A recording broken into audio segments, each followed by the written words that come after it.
Are you a member of the SSLC? And by SSLC, I mean the Short Stubby Lash Club.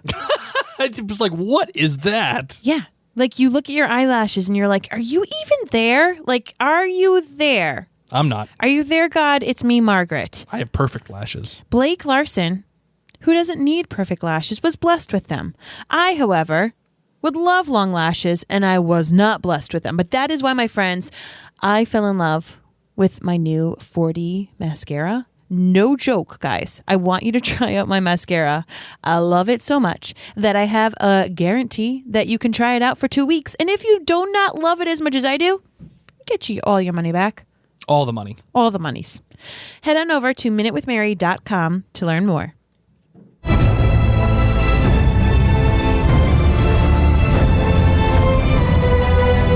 From Providence, Rhode Island, welcome to The North Remembers. It's a podcast dedicated to the show Game of Thrones on HBO.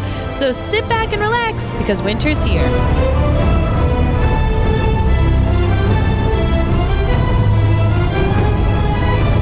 Hello, everybody. How's it going? My name's Mary Larson. My name's Blake, and man, I'm shocked. Shocked. Are you shook, as the cool kids say? I'm not shook, but I'm shocked. By what? I'm shocked at how much, how divisive this episode of Game of Thrones has been. Ooh, nice word. I can't believe, like, from what I can see from our listeners and everybody that's been commenting, yada yada. Obviously, today is the listener feedback episode. I would say that the Game of Thrones world has been split into, like, I don't know. I don't want to say quarters, and I'd say like a little bit more than thirds. Like, what's that? What's a little bit more than a third? I have no idea. 5/8? Sure. No, whatever. Wait, that's more than a half. Hold up. Yeah. Hold up. What? How about 4/9? 4/9. Sure. Whatever. It's been split in that kind of way. And it's funny because it's been split in terms of there are people that love it and won't hear anything about it. There are people that fracking hate it and hate everything about it and want nothing to do with it. And then there are a bunch of people that are like kind of on the fence. Okay. And these people are much less than the others. So I do not understand the 4/9 then. Well, that's what I'm saying. Like, it's What's not the majority? It's not like thirds. I would say the people that love it and hate it are tied. And then the rest are people like that are kind of on the fence. All right. Like they're still deciding. Okay. But So how about this? What? 6/15ths. 6/15ths. Yeah. Oh wait. Whatever. And then Sure. 3/15ths. Yeah. Sure. Sounds great. Okay. Sounds awesome. Well, you were the one getting all mathematical on me. And That's why I rely on you for the math, because you're the math person. I'm just the history nerd. It's because my SATs are better. And listen, while I'm here, and I know this was a listener feedback episode. Yeah. I do want to do one thing. Oh dear.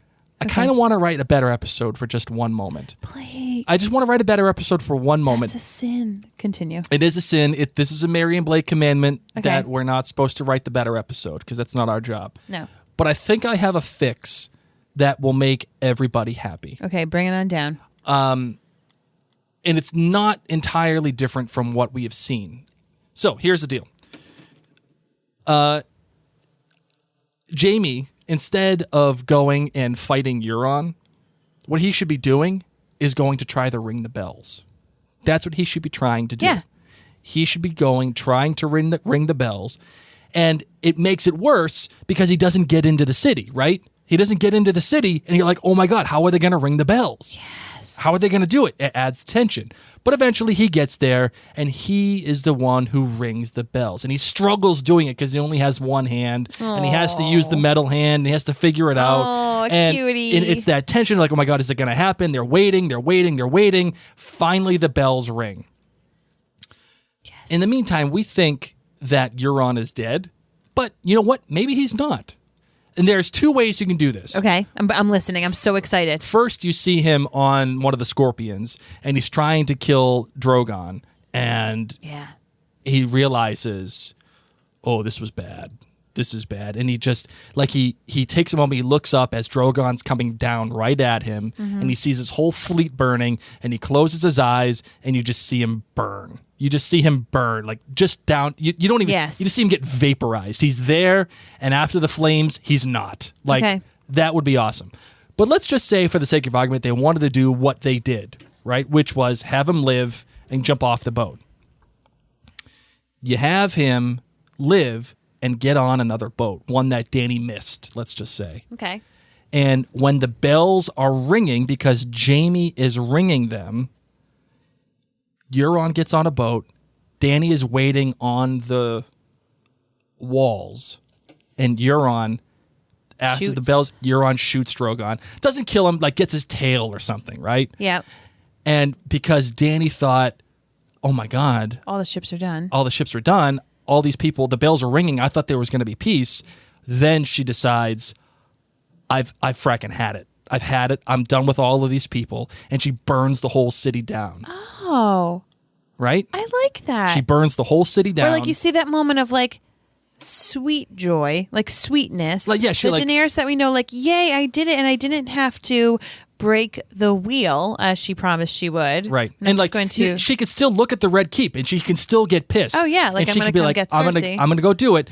But then she like wait, no, like, because it still plays into the whole thing of her being alone. But like, okay, I promised I would ring the bells. I promised I'd stop. Drogon gets hit. She turns around. It's friggin' Euron It's on on, a man. boat, It's on like Donkey Kong. and then he dies. Yep. And then she goes and says, "I've had it. I'm burning the whole city down." Love it. And that's how you solve all this. And then Jaime, once he sees Dany burning all of this down, realizes my sister's dead. It's the end It's the end. of the world as we know it. So Jaime fulfills his arc by trying to save all of the people, does so, but fails and realizes, I just want to be with my sister. I just want to be with my sister. You And he know- does. you might want to throw your name in for the ringers for backup suggestions for Star Wars writing. You know, sometimes and listen, I'm still happy with the episode, Mm-hmm. but from all the things that I've heard and from all the things that I've read, I think this simple change could make everybody happy. Agreed. It would make everything still happens the same. Danny still freaks out. The whole King's Landing gets burned down. Cersei still dies the same way. Jaime still dies the same way. You just change the Euron bit. The Euron bit stinks. The Euron bit is what screwed it up. And that's the one thing that I think everybody is overlooking. Like, everybody knows that the Euron bit sucked. Yeah. And the whole, like, problem with it. Yeah. But I think everyone's overlooking how much of an effect that Euron bit could have. Like, Euron is the one who could lead to the burning of the kingdom. Yeah. Which would speak more towards Cersei and her relying on an idiot like Euron to defend the capital. The amount of time that they spent with that fight, stabbing, you cut off your face and let Cersei kiss it. Right. Like all of that, I completely agree. They could have had that change of storyline. that makes that character worth it. It makes that character have a real purpose. He would have loved being Chris Dragon. He would have died with a smile on his face just the same. Right. Exactly. Like, But I got it. I got it. I did it again. Even though he didn't, even though maybe it just hit its tail or whatever, it would have worked.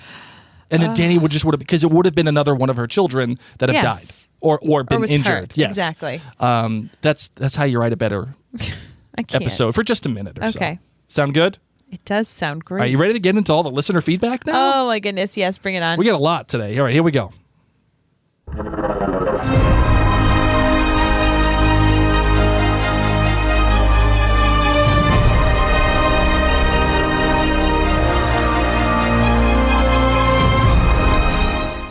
All right, we always start with the YouTube comments because, YouTube's where it's at. I love our YouTube listeners. Thank you very much for listening over there. I know it's a commitment. When you're there, you got to stick to it, So it's always good.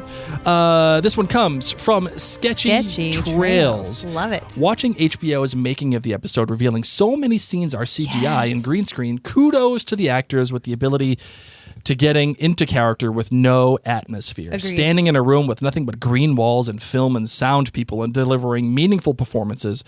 Wow, agreed. The Euron scene was bad, but he is a third-tier character and was only 5 minutes. So it doesn't bring the whole episode down for me, but we can see why this season took 2 years to produce. Even full-length, high-budget films don't have this much battle and action Totally scenes. agree. There's no, why did this take so long? Like, between I get all it. of the battles we've seen so far, there, agreed. Yep. Hector Luga wrote in, I loved this episode. It was visually stunning, and even though the storytelling felt rushed and demanded my total suspension of disbelief, I was enthralled by the amazing score and fine acting. Thank you for being entertaining and insightful. You're welcome, Hector. Hey, Mary, I have a question for you. This brings it up. You know, the news story has been going around that the Double D's had an offer from HBO to have a full 10-episode season this Stop. season. They had an offer. They were going to write the check for it. And they said, no, we're not doing that. We feel like we can tell this episode, we can tell the rest of the season Story. and the rest of the story in 6 episodes. Wow. Now, again, I for the most part, always back the storyteller because it's their story. They know how to tell it. They know what they're doing. And I think to Lost, when they knew, okay, we have in the middle, at the end of season 3, they were like, we have 3 more seasons, and that's it. That's what we got in us. They knew that was how their story was going to end. And I backed that decision. Do you back the Double D's decision to end this series in 6 episodes? I'll let you know after I see the finale. Good. You know what? Way to hedge your bet, kid. Hey, way to hedge your you bet. know. This one comes from AR. She said, they say, really enjoyed the podcast, guys. Found you on Outlander and stayed for the North Remembers. Thanks. Thank you. Number 1, she totally agrees with Mary. This season, I totally walk away from each episode loving them, but in a stunned sensibility of not being able to process what I just saw or why. Number 2, which the number 1 leads me to believe that a point they might be making is that in the world, one man's tyrant is another man's beneficent leader. That the lines of good and evil can be a matter of perspective and orientation in the world. GRRM has spoken often about how he likes gray characters. There are no white knights and there are no black villains. This is what I enjoy about his song.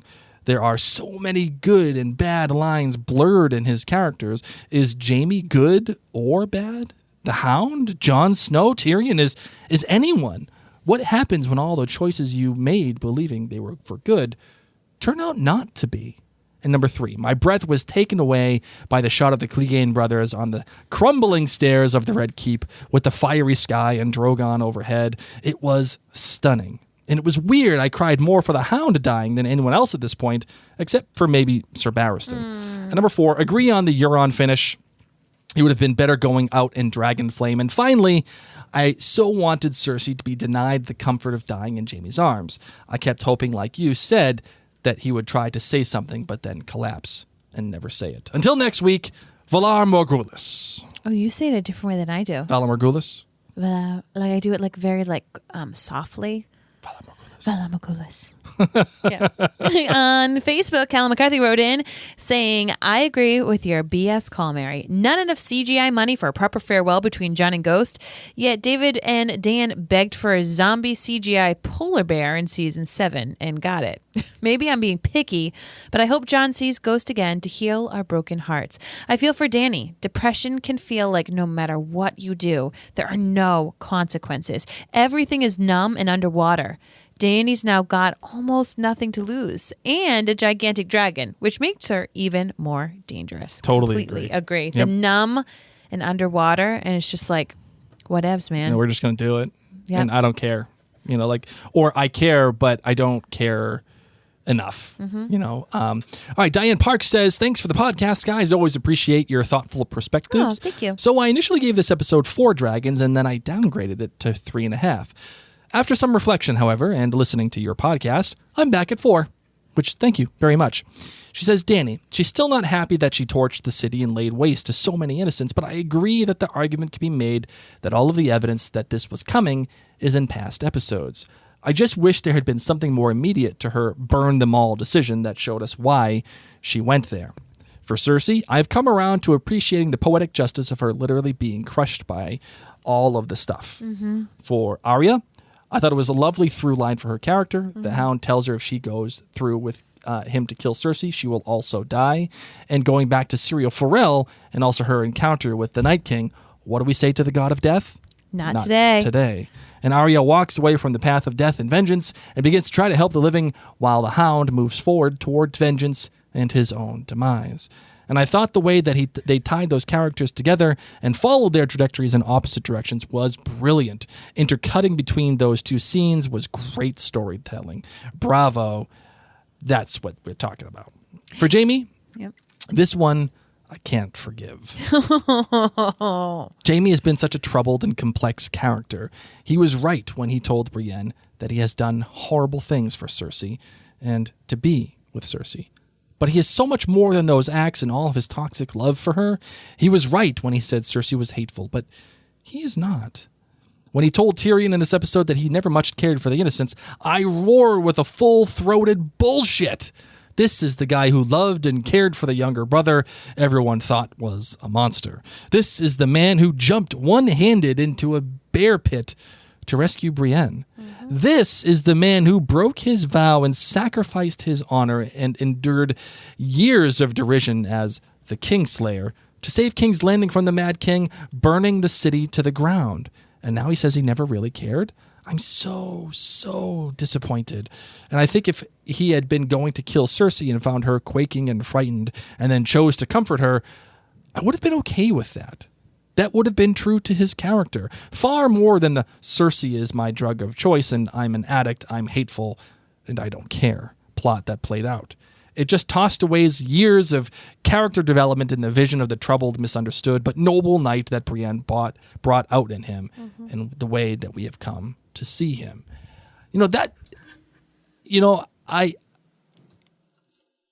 I've struggled with the whole I never really cared for the innocent people thing with Jaime simply because of his actions to murder King Aerys, right? Yeah. Like that stands right in the face of it. Agreed. I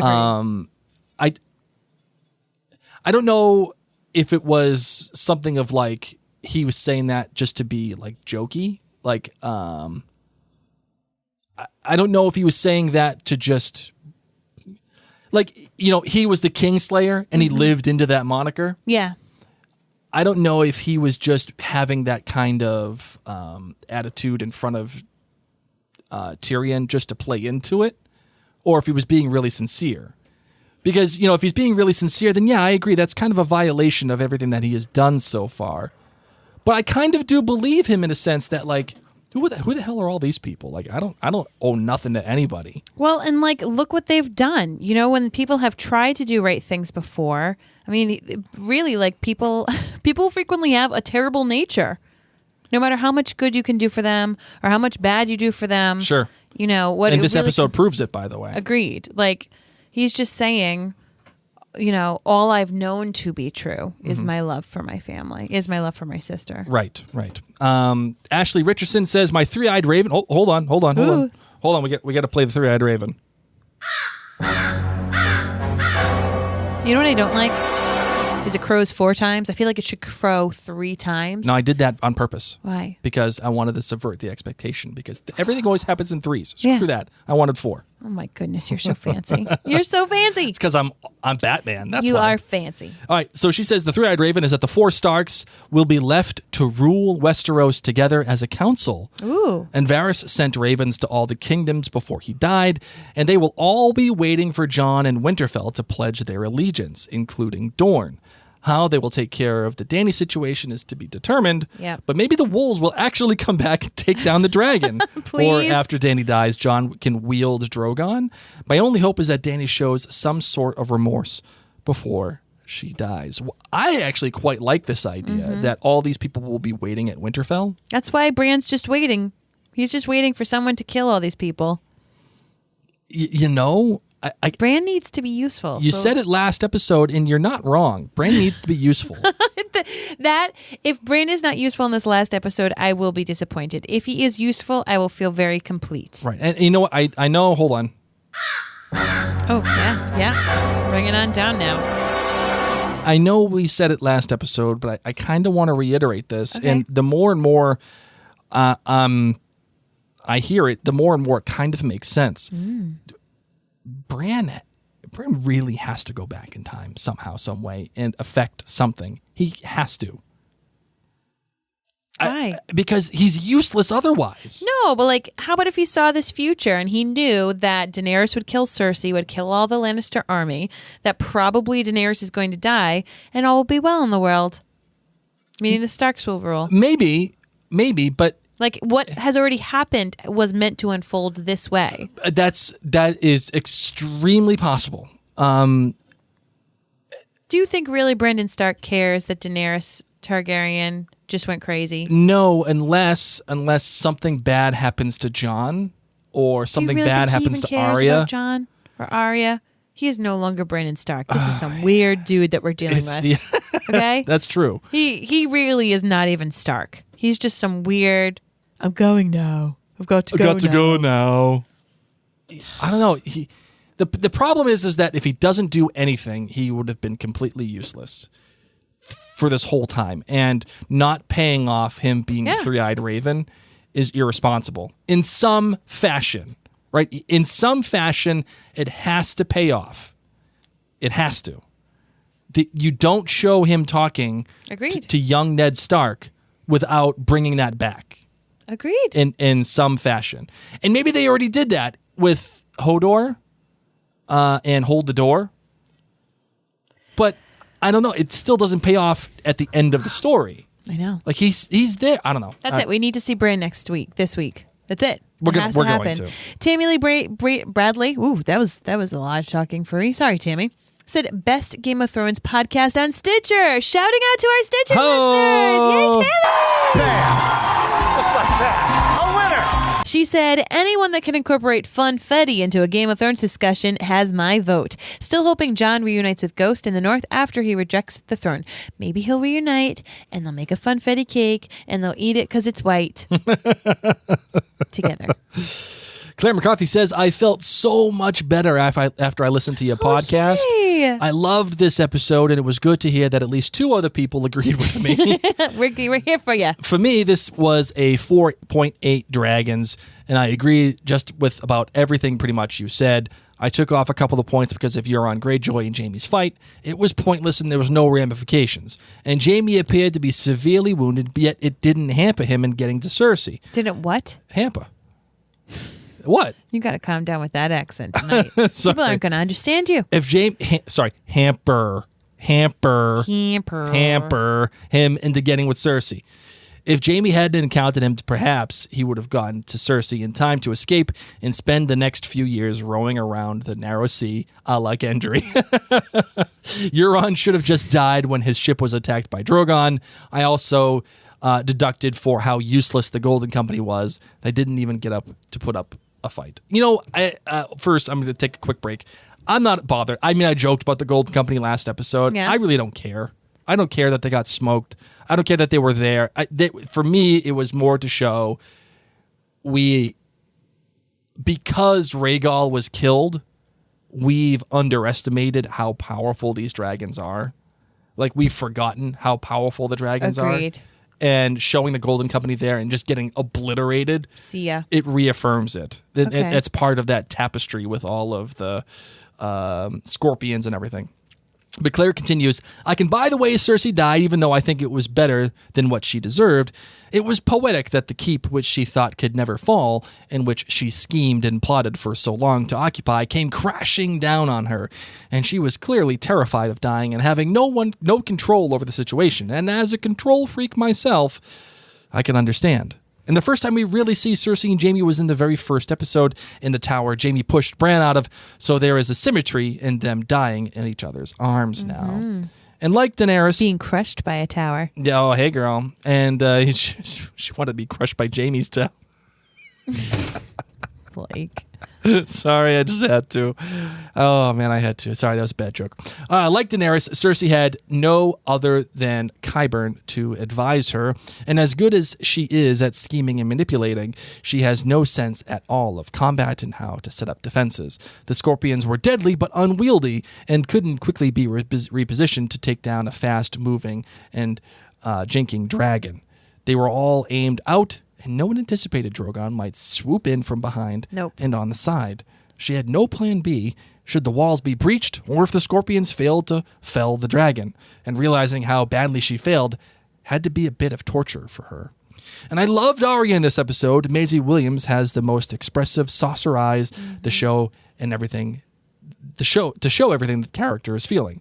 And when the Hound first stops her from going to find Cersei, you could see her determination to kill in her eyes. But when the Hound told her to not be like him and to follow him meant death, she softened and almost looked childlike. And once again, she faced death and said, "Not today." Arya has been humanized over the course of this season. Running through the city had to remind her somewhat of her escape after her father was killed. And seeing the death and destruction from her point of view added to the tension of the episode. And the scene where she reaches out to the white horse was beautiful. I wish that the Hound had mentioned something to her about her dad, just as a throwback. Like, this isn't what your dad would have wanted. Your dad wouldn't want you to die here too. Even though he doesn't know her dad, but like, you know what I mean? Like, I kind of wish that there was a little like fist bump for Ned Stark in this episode. Yeah. I think we may get that too. I still think we may get that. I hope so, because y'all know we fell in love with this episode because Ned Stark's a really interesting. I was gonna say great dad. Sometimes he is. Sometimes he was just kind of a jerk. There's one thing with Arya that I kind of wish I saw. What? Which was her take a face of somebody. Agreed. And maybe we still can. I still think we're going to get it. I think we're going to get it with Dany. That's like such... Oh.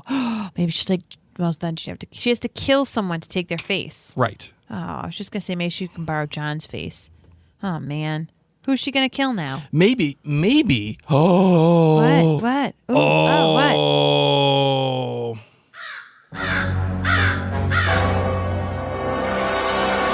All right, we're talking about purpose here. And I'm thinking about Tyrion. I'm thinking about Jon. I'm thinking about Davos. I'm thinking about Arya. We're going to have all of these people, right?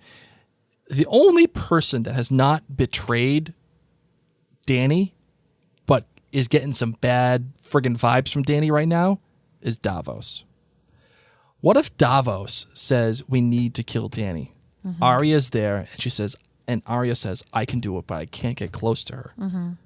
I can do this thing with the face. Yeah. But I can't get close to her. How are we going to get... Davos says, I'm going to sacrifice myself so you can get... And she can be Davos, and Davos kills Davos. Why doesn't she take Grey Worm's face? He's gone down the dark side. He shouldn't be here much longer.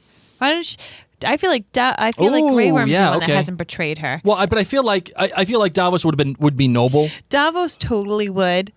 But I like the idea of Grey Worm. Me too. I like that because he has to pay for what he has done too. Yeah. And Arya can make that happen. Yeah. She takes Grey Worm's face and she. Yeah. I almost did it. I almost swear it. And she kills Dany. Yeah, I like this ending. I kind of like that too. I'm kind of in on that. Okay, sorry. I hadn't realized that the flashes of green were from the wildfire Daenerys' father Aerys had planted around the city. I knew it was wildfire, but didn't get that connection. And Daenerys completed the job her father had set out to do of burning them all. Thank you for including clips from the previous seasons in your podcast to make the case that Dany wasn't really so sudden. She felt so alone with all of her trusted advisors gone and feeling that Tyrion had failed her. One of her best attributes was the ability to listen to her advisors and let them talk her down, and she desperately needed them here. Kendra Spring Classic writes in, still processing. Girl, so are we all, right? She says, the first part of this episode was hot garbage, and I'm not sure the back half saved it. What dialogue there was clunky as hell. The CGI looked largely fake at points, and the high frame rate used in the battle scenes ironically made it look cheap, a lesson they should have learned from the Hobbit films. Maybe 3 dragons? I'm still not sure. However, this nebulous feeling isn't a good sign. Logic has flown the coop at this point. Some genuinely weird choices. I agree that there's some weird choices. One of the things that I heard today in my travels, in reading or listening to podcasts or whatever, sometimes the mob of people, the masses, react, right? And generally, if you can get the mass of people to go along with your story, you've told your story well enough where they may not like it, but they can go along. And if you don't get the mass for people who love Game of Thrones, I mean, people are watching it because they love it, right?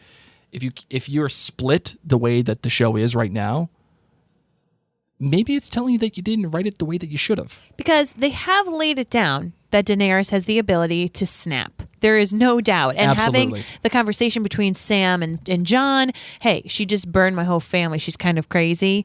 Like that, once again, lays an even bigger foundation. There is 100% way that they could have continued to have Daenerys go bad. Yes, are a lot of us disappointed? Maybe you named your daughter Daenerys. Who knows? But I agree. I think that they could have done this in a different way. Maybe having 10 episodes. I don't know. Maybe just doing it a little different, but having it be so abrupt to the audience, I think is a hard thing for people to swallow. I wonder if getting an extra episode or two in there would make this work better. Because remember, this is the same girl who was having like a whole new world magic carpet ride equivalent with Jon Snow. What, Two or three episodes ago. Yeah. And here's the thing. Here's the real thing I think I don't buy, and the thing that makes this not as devastating as I want it to be, which is the whole thing with Jon Snow and how he told his family, and then how Dany feels about that. Oh, that's going to be this next episode. Well, no, I know, but Yeah. what I'm saying is, so far, I just don't. I haven't bought their relationship. No, the chemistry between Emilia Clarke and Kit Harington is so subpar because Yeah, it's not there. we compare it to his real life wife. When Jon Snow good was point. with Ygritte. Good like we point. were like, damn, those girls, those people, like they look like they actually want to bang. They did. They did. Right, but even then, all right, even then, the thing with Ygritte, that whole story took place over what, a season and a half, maybe a little bit more, maybe almost two full seasons. Whereas the relationship with Jon and Dany, we're supposed to believe that this is like a big friggin' deal. But on the flip side, like the moment they have sex is the moment that we are told on the screen that they're aunt and nephew. Like I really feel like if you could get the gif of Tyrion's reaction as he sees Jon Snow enter that room, they're like, that's how we all felt. We've all been kind of grossed out. Kind of okay with it some days, but generally grossed out by these two hooking up because here, Yeah. you know, in this modern time, we're not really down with incest. So Homie, don't play that. yeah, like I don't feel like that's would I have loved to see, you know, more believable lust and love between these two? Not really, because I'm not really down with it. So I'm okay with that part. I'm okay that that is not necessarily super believable because I also think that like it reminds me of the movie Speed. You know, in times of chaos and like everything, like relationships sometimes pop up, but they're not really going to last. That's what I think this was. You're like, oh, honey. You think it's going to be a good thing, but we all know because we just heard her nephew. Right. But also, like, you're about to go deal with the Night King and Cersei. Like, now's not the time to court somebody. But I think the show wanted us to invest in the idea that this was going to be a real love. Like this was going to... No, the show told us the moment that they banged, they told us that they're related. The show did not want us to believe that this was going to be a real love, in my opinion. Maybe you're right. Knowing the audience that's watching it. Like, knowing the Maybe you're audience right, that's yeah. watching it, which is generally not okay with incest, they know that we were all going to be like, oh, that kind of would have been cool if they weren't related. Like, that would have been really cool if they weren't related. Song of Ice and Fire, this is cool. We all hear they're related, and we're like, nah, not a great choice. Yep. Like, Nope, good point. Like, do any of you have a hot cousin? Where you're like, if you weren't my cousin, you have a hot cousin. You do. I haven't looked at her like that. No, but she's a hot cousin, okay? She's bodacious. Like, she's like Lara Croft hot, guys. And let me tell you, Oh my God. like, if she, what? I'm allowed to say this kind of my stuff. God. She's like my cousin through marriage, Technically, yes. okay? Like, Oh my God. you've ever had a cousin that you're like, oh, I can see why people think you're hot. You're my cousin, so I don't see it that way. Oh, my God. But, like, you know, if she wasn't your cousin, you would have been like, hey, what's going on? I'd like to get to know you better. If But you didn't know she was your cousin? yeah. You know what I'm saying? Mm-hmm. And that's what happened. We as the audience all knew she was an aunt. So we were all like, no, not a good idea. I hope you're not pregnant. Sorry. All right. No, it's okay. It's okay. Maybe no your problem. cousin listens to this podcast. That's what I'm desperately, Oh my terribly God. terrified What of. if all of your cousins listen and they think that I'm talking about all of them? I know KC doesn't think so. KC, if you're listening, you know it ain't you, bro. All right. Angelique says, okay, after sleeping on it, this episode really pisses me off. Like, You actually have a few hot cousins. Now that I'm going down the list. oh my God. Continue. Sorry. I'm like, that one's hot. That one's hot. That one's hot. I'm speaking about the girls. Shame. You're welcome. Okay, after sleeping on it, this episode really pisses me off, like crazy lazy writing. I hope we get something big next week, or this entire show will have just gone off the rails. It was so rushed. Cersei and Jaime get crushed into building, holding each other after all of that. Like 7 years of our lives to just have them go out hugging. Also, I get that Dany went batshit, and maybe it was all building to that. But it just took her BFF getting murdered to set her off? Was that her last straw? I don't know. Also, we get like a little glimpse of Varys trying to poison her via that little girl, and then all of a sudden he's being BBQ'd. So rushed and such lazy, lazy Barbecued, writing. Blake, not BBQ'd. Well, it says BBQ'd. Is that how you say things? Like, I'm on Burgundy. let's go out and get some BBQ? Yes. That's what you say to me? Some people have said BBQ. You do not. I don't often, but I'm reading it. Go F yourself, San Diego. I just love that you like finally fell victim to my issue of reading things word for word. Burgundy will read what you put on the prompter. It's. I've had a discussion. I'm not sure if you've conversed with people about Game of Thrones, my darling. I talk with you every day about it. No, other than me, you hoop. Oh. Other than me. And I had like a big conversation today with a coworker of mine, and he was upset with the show. And no. he was saying, "Oh, Dany couldn't have done that just because Jon Snow shut her down." Blah blah blah blah. And I said, "No, it's not about Jon Snow. It's not about Missandei.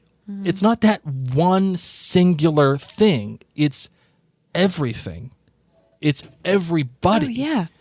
It's everything that's happened to her. It's all come to a head." I mean, think about it. When we first met Daenerys, she was being sold into wifedom, into marriage as a young girl, and then was raped by her brother. Her brother sold her. Right, exactly. She's got a little baggage, guys, okay? Yep. Girlfriend's got baggage. Like, if you were to, like, if Jon Snow was your best friend, if you were Sam, and he was like, "Hey, I want you to meet my girlfriend, she's really cool," and then she began talking, she's like, "Yeah, my brother, he kind of sucks, I'm an orphan, and he, like, sold me to this really, like, hot guy, but it wasn't hot because he raped me, and, like, I had to eat a horse heart and stuff, and all these people, like, tried to kill me many times, and then people stole my babies, and some people have killed my babies. One of my babies turned into an ice dragon." Like, you'd be like, "Whoa, Wait, man. what? Listen, Here's a dime bag. I don't even know what that means." Wait. Such a tour. It's a bag of weed. Why do they call it a dime bag? Because you get it's like 10 grams. Okay.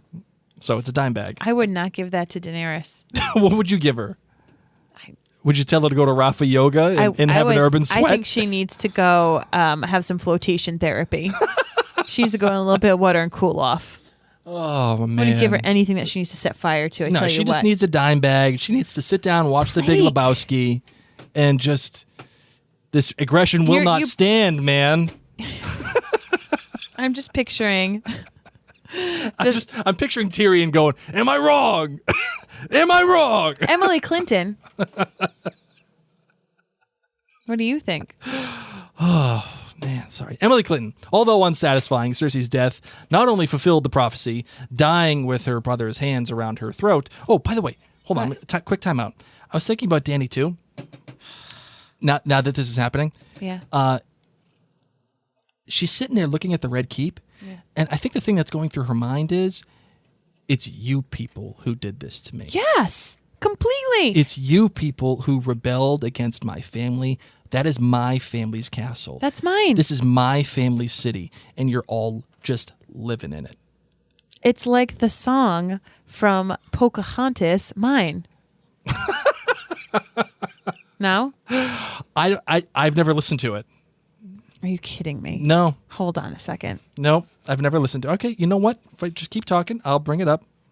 It's another classic from the failed Disney film Pocahontas. Mm-hmm. Okay, and it's about how the the settlers are very greedy, and this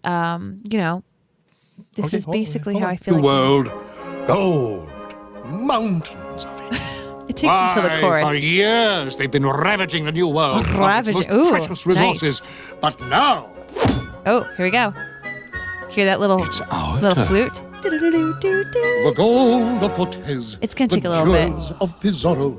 fine. With all you got in Here we go, here we go. boys, Dig up Virginia, boys. Mine. boys. Mine every mountain. And dig, So boys. he's talking about mining, but then eventually it's about like how it's all mine. And so I feel cover that lovely pebbles through sparkling shine. Here we go. Here we go. And it's mine. Oh, Mine. get it? He twisted the mine like the verb to the adjective. Oh, hey. Oh, how I love it. Hey, nunny, nunny, ho, honey, nunny. There you go. right, So all anyway, that's the song that I was thinking about, where Daenerys was like, it's mine.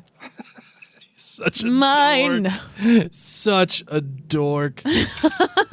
Oh my goodness. I love that Wow. I like pick apart ideas from like some of the not so great Disney movies. But those of you who are like deep Disney peeps, you know what I'm talking about. So- Mine. right, but this is the thing. Mine. Danny's looking at it like Mine. this Mine. is my world Yes. and you're all just living in it. Exactly. Like, seriously, looking at the Red Keep, like, not only is that mine, mine, or whatever the interval is, she's looking at it saying, that's mine. I was born there. That is literally my home. And then these people just showed up, took it from me, and then all these freaking little people running the streets, they were cool with it.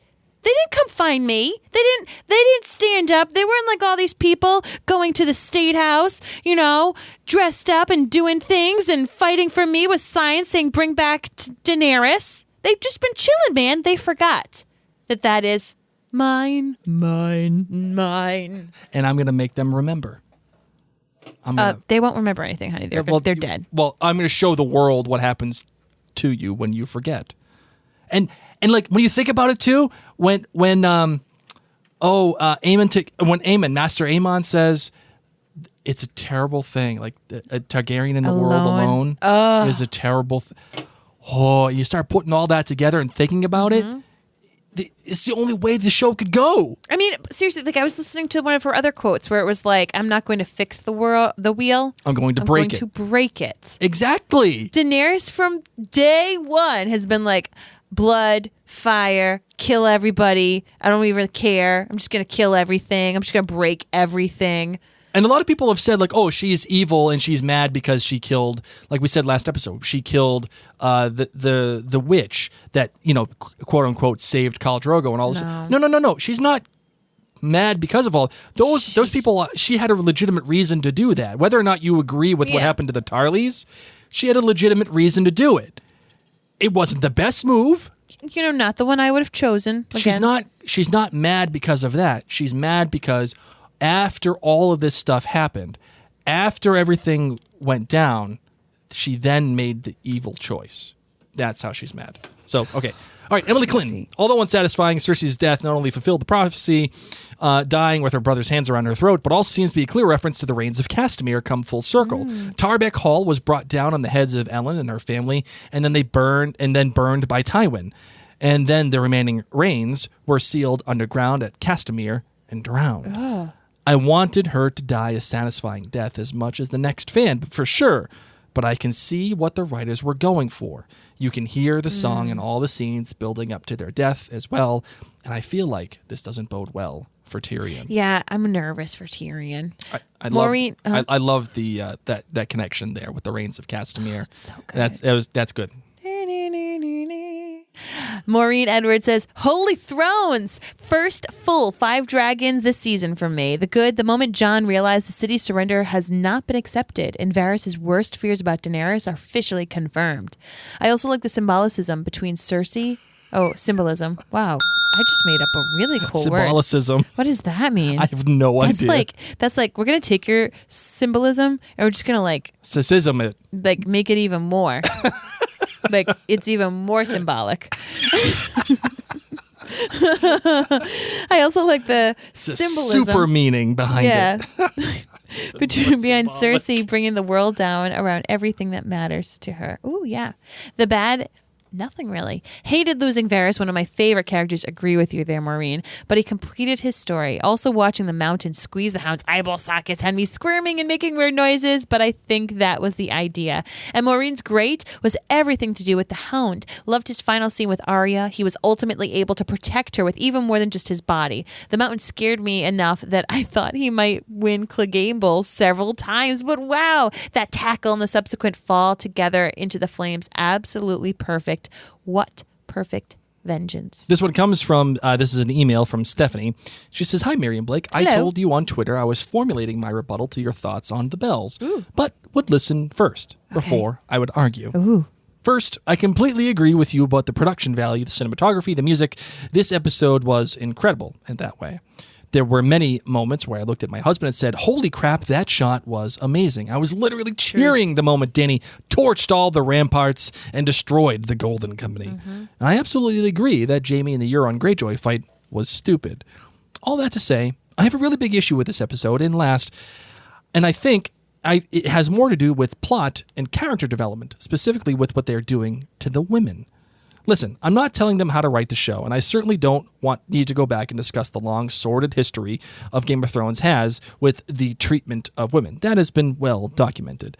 But I think the primary reason many of us gals put up with it was because the most powerful characters were also women. Who run the world? Girls.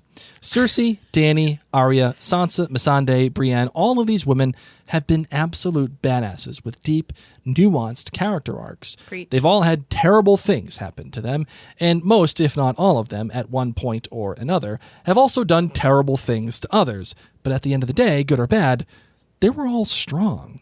But now, in the last 2 episodes especially, we've seen every single one of them either brushed aside or reduced to stereotypes. For example, what is Arya's purpose now? Last week, although she killed the Night King, the show opened up focusing on how Dany was jealous while all the men celebrated. Arya killed the effing Night King, and basically everyone just shrugged their shoulders and poured another drink. Hold on, time out. I strongly disagree. I really strongly disagree with this. They mentioned calling her out in the beginning of the episode. They talked about how she's a freaking badass, but she just wasn't there. She wasn't there because she was doing her own practicing thing. her archery. She was practicing killing other people. So I'm sorry. I'm sorry, Stephanie. That one's out. Then this week, Arya abandoned her plan to kill Cersei and instead spent the entirety of the episode running around being almost killed. She couldn't even save that little girl and her mother. It was great point of view for the watchers, but is that all she gets to do now? Run? No. Again, I strongly disagree.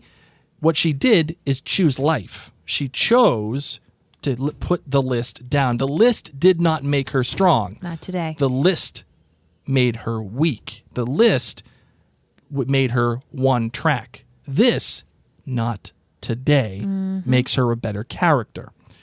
Meanwhile, we last saw Brienne crying over a man, and Sansa told the Hound that she was strong because of what happened to her. Yikes! And poor Missandei was re-enslaved and beheaded. Why? To upset Dany? They literally killed the only woman of color as a means to affect another character's arc. Double yikes. That I kind of understand. That is more of a plot reaction type thing with Missandei. I get it. With Sansa, she didn't say that made her stronger. She said that she's not a little bird anymore. She's not the same person. And Brienne crying over a man, I don't think that's wrong. I don't think that makes her weak. I would be crying. I think anybody who loved Jaime the way that Brienne loved him would be crying too. You cried, Blake. I cried terribly, that doesn't make me weak. That just makes me love that person. It makes me love that character. I cried terribly when Jaime was talking to Tyrion, because that I have an emotional attachment. I have to an Jaime. emotional attachment to Jaime. So that doesn't make her a bad character. It doesn't upset her arc. It just makes her a more full character. In your opinion. You have to be careful with your opinion. Finally, this week we watched the fall of the 2 strongest women, but both falls seem to be out of character. First, they took the mighty, conniving Cersei, who, for 8 seasons, every single action had been made to protect her children and power, and while her city and palace were under siege, she did nothing but stand in a window and cry, and then whimper in a basement, begging not to die, and then die when they literally dropped a house on her head, as if they couldn't come up with a new way to kill a wicked witch. It worked for Dorothy Gale, after all. And Dani, she just lost her damn mind. Please understand, I'm fine with Dani going crazy. They've been alluding to the possibility of her doing it for 8 seasons, but the suddenness of it was a little jarring. The bells were ringing, the people were surrendering, and Dani was sitting there sobbing. For 8 seasons, she has struggled so mightily to keep it together, and finally she could breathe a sigh of relief. She wasn't going to have to do it. She wasn't going to have to succumb to the madness. And then, all of a sudden, she, the breaker of chains, decided to incinerate all the innocent, including thousands of women and children. Why? It was as if a room full of male writers just shrugged and said, meh, bitches be crazy. And this is why it's so frustrating for me. Because for 8 seasons, we've tolerated all the brothel scenes, the rapes, the beheadings, prostitutes being used for target practice, all of it. Because at the end of the day, we still had those strong, powerful women. And now it just feels like the rug has been yanked out from under us, and we've all been trolled. I'm hoping I'm wrong. I'm hoping they're going to fix this. But right now, it just feels gross. Well, we've already talked about Dani, so I don't want to go there. Well, I do think that it's a big thing. This is another big topic that I'm seeing a lot online, especially from women, is that this show made huge, huge leaps in being like a strong feminist show. And now, I don't know. It's different. I'll say it's different. The thing with Cersei is that I'll say I understand why some people are upset about it. I understand that some people wanted her to die a horrible, fiery death. I did. And I did too. And when it all happened, I was kind of like, wait, what? But I think thematically it works. And I like the idea of Cersei being robbed of all of her bravado. I like the idea of Cersei being robbed of everything that she held dear and that facade that she put up. Of being the queen and having it together. Having it all together, being ripped from her. That to me makes sense for someone who is terrible. Everything that you leaned on is just gone now, and you're just stripped down to being nothing but the worst part of yourself, which is, for her, a helpless little girl. That to me makes sense for Cersei. I like that. I'm just so excited to see what happens this week. I really am. Because this is the thing, is we're upset about things, or we're questioning things, or we're creating other storylines, and we know nothing Jon Snow's. We're all Jon Snow right now, guys. We know nothing. And I feel like this is why I'm really hopeful, and why it's hard for me to necessarily be like, this was wrong. I think in hindsight, not in hindsight, after we watch the finale, we're able to digest everything and really go through things. I mean, the conversation is just going to continue to go on. Yes. Because this story is not yet over. I also cannot wait for George to flip and finish his books. Just to see how he writes it. How he does it. And here's the thing too. The Double D's and George talked about the ending. They talked about how they want to end this story. So it's going to be relatively similar, you would imagine. Yeah. We can assume certain things, meaning Daenerys will go crazy. Because once again, that's been laid out for us, not only through the show, but repeatedly in the books as well. Yes. All right, you ready to do some voicemails? Yes. All right, let's do it. Hi, Mary and Blake. This is Janine from Pennsylvania. Hello. Hi, Janine. Well, that episode was something. They've got a lot to clean up for next episode, but Dani threw probably the worst Mother's Day barbecue. Well, the Hound and the Mountain had their showdown like I thought they would, and both died like I thought they would. And Jaime and Cersei came into the world together and left the world together like I thought they would. At least Cersei's mascara was banging. Maybe she was using that 4D mascara like Mary said. Well, I feel like we were all tearing in this episode. I was like, don't do it. Don't do it.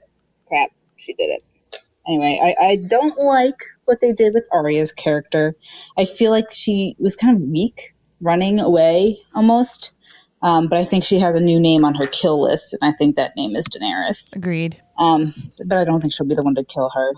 What would be really neat, though, is if Drogon, the dragon, ended up picking Jon Snow. He switched sides and gave Jon the higher claim to the throne. But I still think Daenerys is going to have to die after her Mad Queen situation. All right, we'll see. Thanks, guys. See ya. You know, I could see the time when Janine called us, and it was right after the episode, and you could just tell that, like, she's just drained. She's you like, just hear it in her what voice. just happened? You're like, What just happened?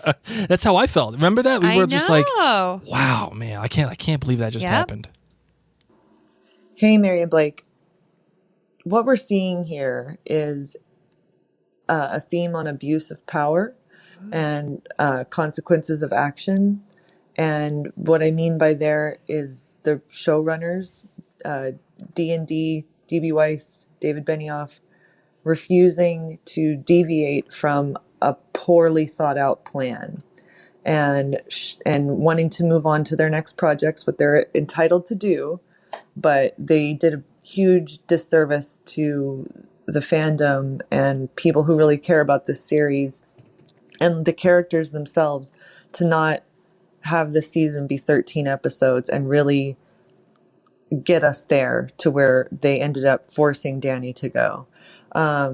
Yes, there was evidence of Danny choosing violence as a punishment for people who were assholes like Slavers and her brother, but she never would kill innocent people. We needed more of that, of her disdain for Westeros to develop, to really make this pan out, because as it stands, it's just, it came out of nowhere. And that's why people are responding this way all over Twitter and Reddit and everywhere.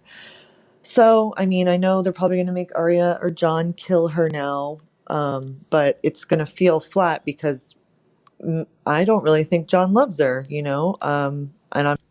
Well, it looks like she got cut off. Well, I think. Hold on. Let's do the next one. Like I said, okay. got cut off. Nothing really matters now. There's no consequence because the Night King's already been defeated. I'm all out of cares, you know, and I think a lot of people feel that way. On top of the episode having some amazing cinematography, some amazing action moments, amazing soundtrack, amazing acting. Holy shit. It also had a lot of really cringeworthy moments. Euron, okay, he shows up in the Jack Sparrow Pirates Bay to fight Jaime. Loved Qyburn getting yeeted to the wall, and then Cersei going, let me just scooch on by you.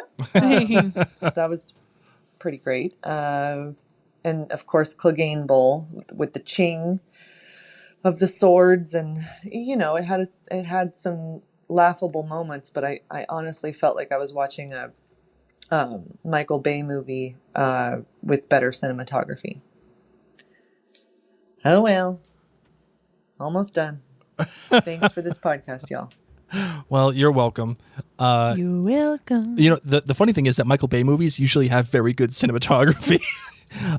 Just throwing that out there. Just want to say that. Hello from the Highlands of Scotland. It's Kirsten Lane Hey, here. Kirsten. Yeah, girl. My take on the episode. The Good. KFV. It's Kentucky Fried Varys.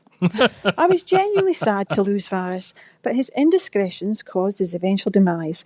What was good about it was the interaction with Tyrion. The dialogue between them was very moving, and the subtle touch from Tyrion conveyed a multitude of emotions, yet still managed to bookmark their shared chapter of lives together. The bad. The lucky Lannister Jaime.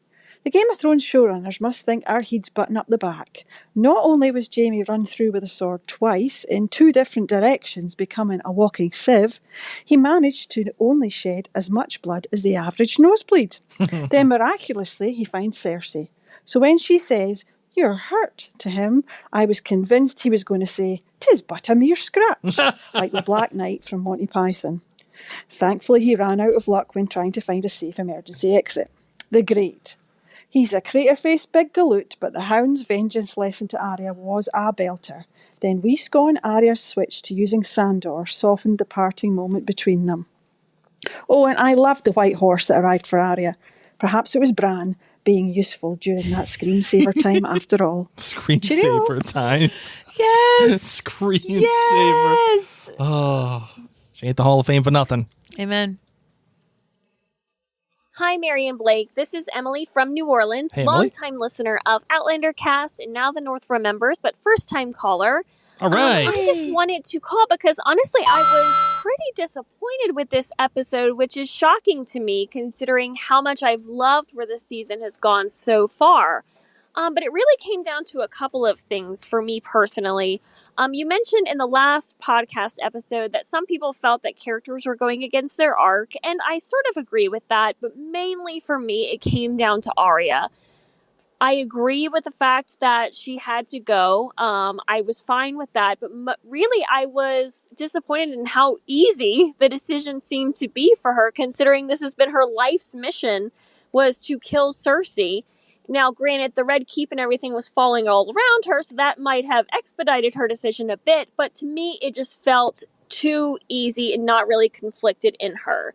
But honestly, the main thing for me was that we spent so much time on Dany killing all of the innocents with their dragon fire. It just was a little much for me and made me sick, which is probably what they want you to feel. But I just felt like we got the point a lot sooner than what was displayed. Any thoughts on that? Personally, am I alone? Let me know. Thanks. I wouldn't say that you're alone. I mean, I don't agree, but I understand where you're coming from. I definitely don't think you're alone. I think there are a lot of people who feel the way you feel. Right. Could we have spent a little less time killing innocents and getting more of a reaction from Dany or more decision making? Do we need the Cersei haircut lady? Yeah. Do we need a shame cut lady? Do we need the little girl with the little like horse? No, we don't need that. No. We don't. Do we need Arya running around getting almost killed 3 or 4 times? I kind of loved it. I mean, I liked it, but did we need it? No, we didn't need it 3 or 4 times. We could have used it maybe twice. So, like, yes, I think there are things that we probably could have cut out in order to get more actionable stuff from our main characters. Yes, I think that's fair to say.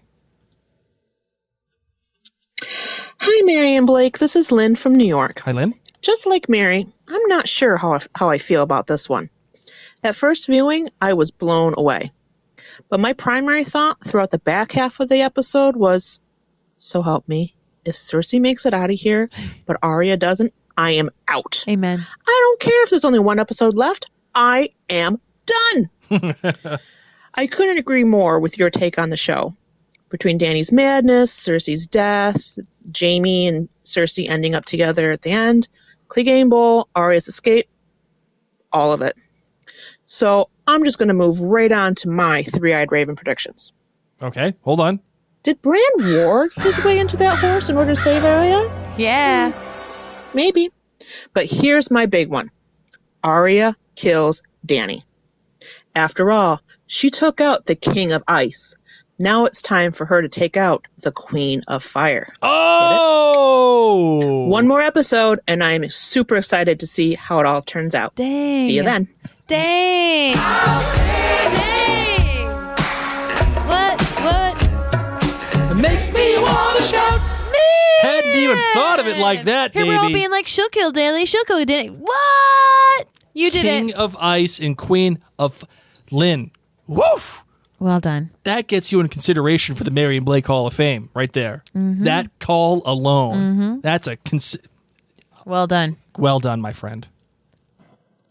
Hello, Mary and Blake. This is Keisha calling from Odenton, Maryland. Hi, Keisha. In regards to episode 5, season 8. The verdict's still out. I was a little taken aback on all the deaths. I mean, a lot of innocent people died, and Tyrion, that was his main concern. And yes, it was sad between him and his brother. Yes, it was sad when basically Jon rebuffed Dany. They're family, for Christ's sake. And Yeah, they don't want to have sex, though. it was sad watching Arya trying to get through. Yeah. First trying to get to the Red Keep and then realizing that that's not going to happen. So maybe let's try to get out. And almost dying like 3 times.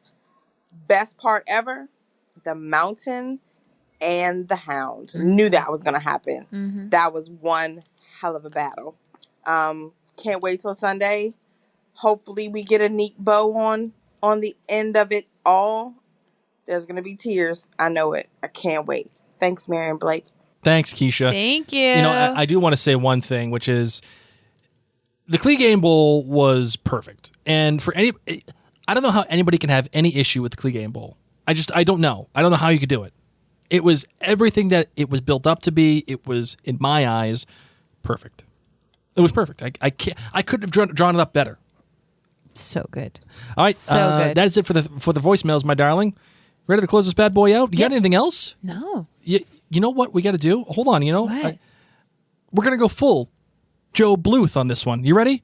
Okay. Magic, Michael. No, illusions, Michaels, not tricks. Illusions.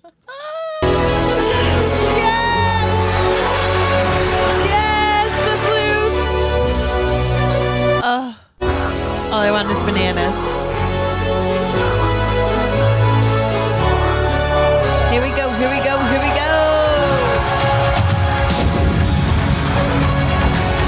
Guys. It's the final countdown, ladies and gentlemen. Just picture a dragon, maybe a direwolf, poorly CGI'd. Bran going now. All sorts of things about to go down. What do you think would be the most outrageously crazy thing that probably won't happen? I want to hear it. Give me like the most insane theory. A wolf eats Danny. What? A wolf eats Danny. Ghost comes back. Arya's wolf is bigger. Nymeria is bigger than than Ghost. I don't know. Nymeria could just sail. That's the ending. Is Daenerys is like, ha ha ha, and I've won the Game of Thrones. And Nymeria jumps out of the woods and eats her. And just eats her.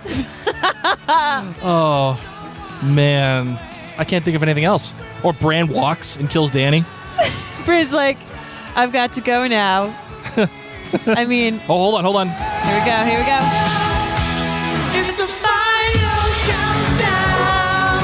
Yes. If this does not get you pumped up, I don't know what This will. is pump-up music right here. Seriously. Nothing like Europe. Oh Europe my is gosh. the best. You know what I'm wondering is how John and Davos are feeling right now because they're like, man, do you want to go back home to Winterfell? It's like No. stinky there. There's all the dead, burnt bodies. But do you think Daenerys will be looking for us? Because she's on a flippin' dragon. She could get there in an hour. It's like getting to DC. It's going to take you 8 hours by horse, but it could take you 45 minutes by plane. She's going to beat you and get to Sansa. She knows. She knows that Sansa betrayed her, and she's going to beat everyone home. This isn't even a fake thing, guys. This is a real thing. This is a real thing. She can fly. Oh, my God. She can fucking Hold on. fly. Oh, no.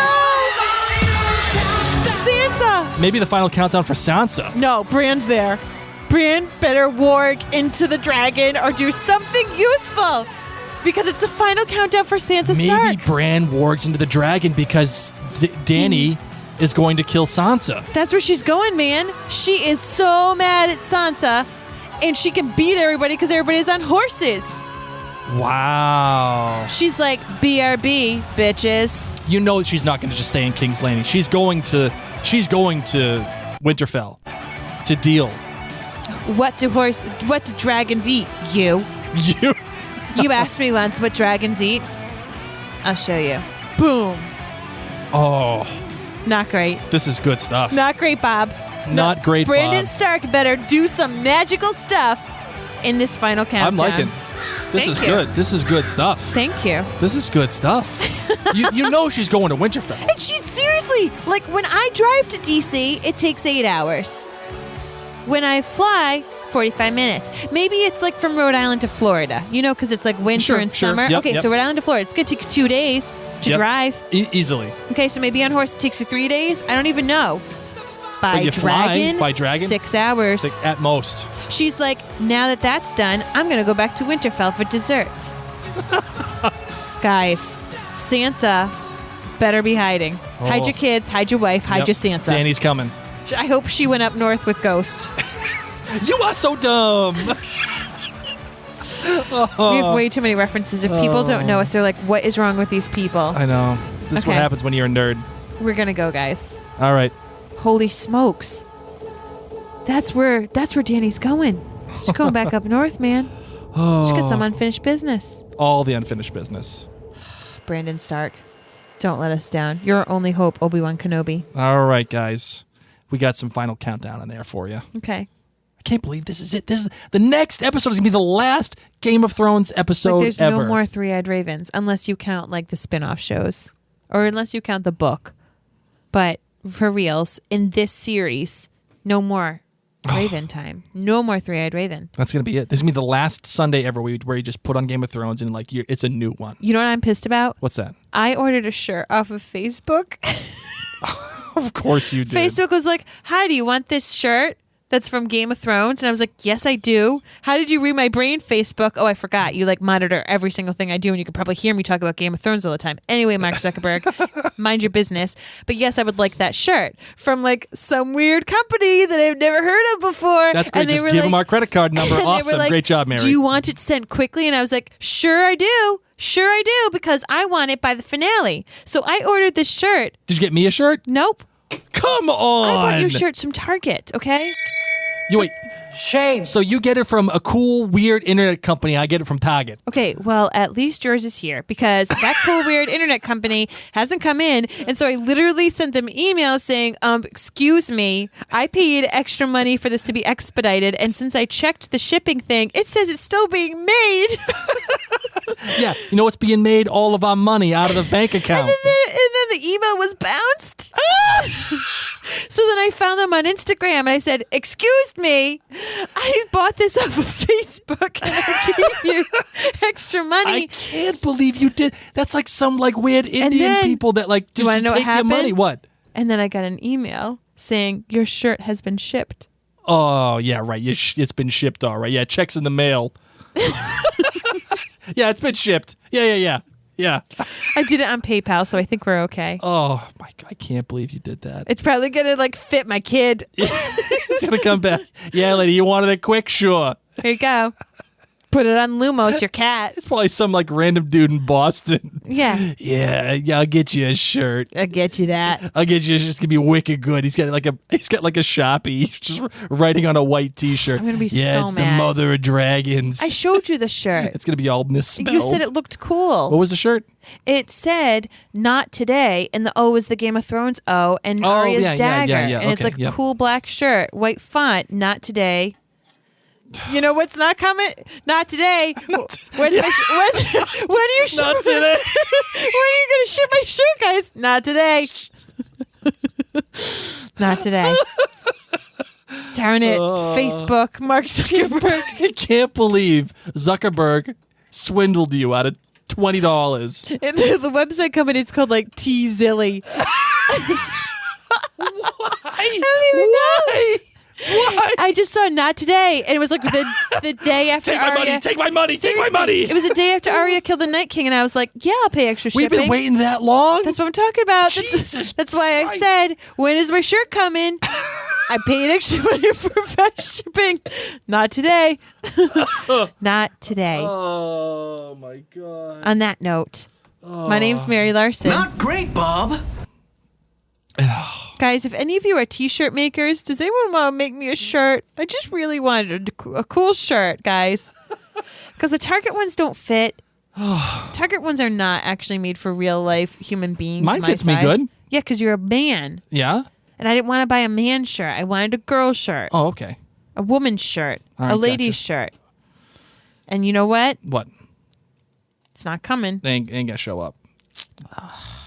I can't believe you did that. I can't believe you bought a shirt from one of those weird Facebook companies. They knew me. They knew my heart and soul. I can't believe you And did they were that. like, "Oh, you think your team's Guys, Stark?" when we're poor and we're on the street begging for someone to pay our mortgage, please just send us a couple of cents because Mary just pissed away all of our money. So sorry. We should probably go check our bank accounts. Like right now. Oh my God. Oh. The shirt said it was still being made. And then it's, yeah, we shipped it. Yeah, shut up, lady. Literally the email was like, "Thanks for paying for the extra super fast shipping. Here, click here to check your tracking." It's still being made. It's just some dude. It's some like 15-year-old in his mom's basement trying to figure out how to like paint. Hey, some lady bought a shirt off of us. Mom, can you take me to Michael's? I need to go buy some t-shirt puffy paint. Hey, Jimmy, we duped some lady. How do you make the Game of Thrones out. You know what? If it doesn't arrive, I'm going to puffy paint my own shirt. I'm going to make that shirt with puffy paint for the finale live show. There we go, guys. Maybe I should just do that. Maybe I'll make you one, Blake. I'll go to Michael's. I'll get all the puffy paint. No, don't want it. It's going to be so I'm cute. going to wear my House Lannister shirt. Okay, guys. On that note, we're going to go and check our bank accounts. Oh, sorry. My name's Mary Larson. My name's Blake. And the North remembers. They don't remember to not buy shirts off Facebook. Can't believe you did that. Listen.